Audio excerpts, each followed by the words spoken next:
అమరావతి మొత్తం లీకేజీల నగరం అవుతుందా?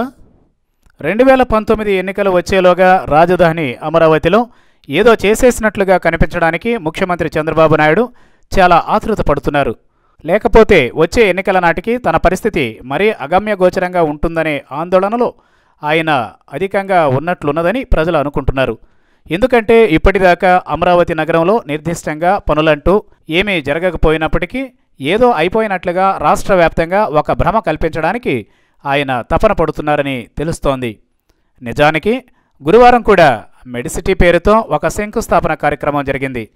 దీని సంగతి పక్కన పెడితే గవర్నర్, సీఎం, మంత్రులు, ఐఏఎస్లు వంటి వారి క్వార్టర్లు, కీలక ఉద్యోగుల నివాసాల నిర్మాణానికి సంబంధించి పనులను చంద్రబాబు పురమాయించినట్లుగా వార్తలు వస్తున్నాయి.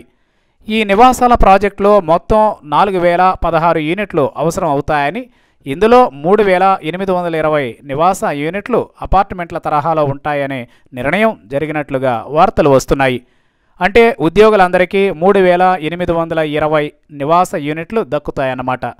అయితే ఈ ఇళ్ల నిర్మాణాన్ని పూర్తి చేయడం గురించి చంద్రబాబు నాయుడు ఇచ్చిన ఆదేశాలే అందరినీ ఆందోళనకు గురి చేస్తున్నాయి.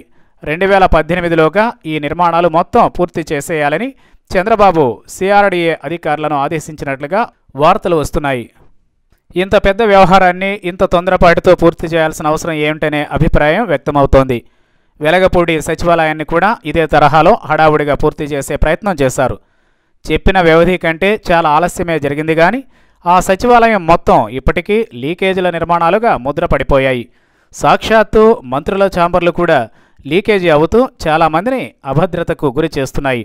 ఇప్పుడు 3820 నివాస యూనిట్లు, వచ్చే అపార్ట్మెంట్లు, గవర్నర్ మంత్రుల బంగళాలు లాంటివన్నీ కూడా ఏడాదిలో పూర్తి చేసేయాలనే తొందరపాటు వల్ల అమరావతి నగరం మొత్తం లీకేజీల నగరంగా తయారవుతోందేమోనని పలువురు భయపడుతున్నారు.